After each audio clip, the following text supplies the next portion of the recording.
Bonjour et bienvenue dans une nouvelle vidéo. Parce que j'ai un boulard surdimensionné, j'ai regardé la vidéo que j'avais faite sur Il mérite d'être connu. Si tu l'as pas vu, elle est juste ici. Bref. Et du coup ça m'a donné une idée de faire des vidéos sur des world records, une série de vidéos. J'espère que ça va vous plaire. Si ça vous plaît, pouce bleu, lâchez un commentaire, partagez la vidéo et puis si t'es pas abonné à la chaîne, abonne-toi à la chaîne. Du coup aujourd'hui on va parler de 3 personnes qui ont fait des records mais assez chelou, ouais, assez atypiques. Et pour commencer, on va parler de Edward John China.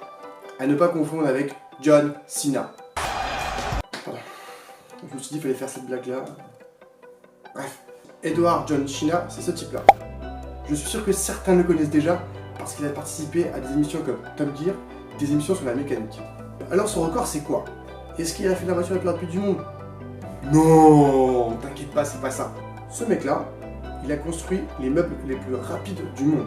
Ah oui, ça fait typique, vous l'avez dit. En 1988 et en 2007, il a construit les meubles les plus rapides du monde. Ils allaient à 140 km/h et 148 km/h. En 2006, il a créé le bureau le plus rapide du monde qui allait à 140 km/h. En 2008, il a construit le lit le plus rapide du monde qui allait à 110 km/h. Et en 2011, il avait l'esprit créatif très éveillé parce qu'il a créé les toilettes qui vont à 68 km/h et l'abri de jardin qui va à 94 km/h. Ah, je vous l'avais dit, hein, c'est pas commun. Mais moi qui ai l'esprit très créatif, ne me demandez pas comment il a eu l'idée de faire ça. Ce mec est un génie. D'ailleurs, il a arrêté sa carrière télévisuelle pour se mettre sur le monde de YouTube.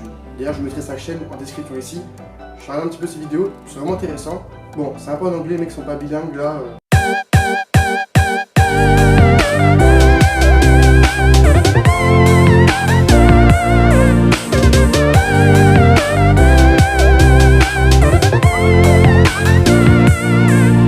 C'est encore un peu fou, il a aussi pimpé un camion de glace qui va à 118 km/h. Le mec c'est un génie, le mec il a toujours voulu créer des choses qui vont vite. Oui, Edward John China, et non pas John Cena.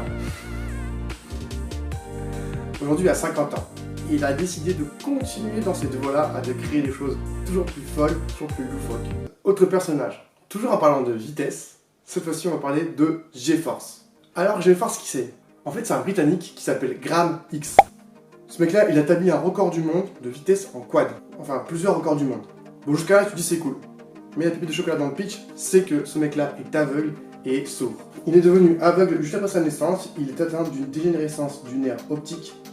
Pour sa surdité, il n'a été atteint à 7 ans lorsqu'il a eu la rougeole. Module de mécanique, il n'a jamais voulu que son handicap ait plus sa passion. Bien au contraire, grâce à ses records du monde de vitesse, il voulait montrer aux gens et au monde entier que malgré qu'il soit aveugle et sourd, il pouvait participer au sport mécanique. De cette manière-là, il a voulu militer contre les préjugés. Pour établir son record et pour éviter qu'il risque sa vie dans cet exercice, il y avait un juge du Guinness World Record qui lui mettait des pressions lorsqu'il arrivait en danger, lorsque son pilotage le mettait en danger. Je dis ça record parce que ce mec-là, il n'est pas fait que du quad, il a aussi fait du jet ski. Son record en quad est allé jusqu'à 167 km/h. Il n'a jamais été battu pour l'instant. Mais son record en jet ski, il a été battu malheureusement. Aujourd'hui, Graham X est vivant. Il se bat toujours contre les préjugés, et peut-être qu'il va refaire un autre record, je sais pas. Qu'est-ce qu'il nous saoule? Le dernier personnage de cette vidéo est un Français. Allons enfants de la patrie, le lourd de... Bref, je rigole. On va parler de Michel Lotito. Alors assis-toi, prends ton meilleur bout de ferraille, grignote-le. Ah oui, parce que ce mec-là, en fait, il mange de la ferraille. Entre 1969 et 1997, il a mangé 9 tonnes de fer. Merci.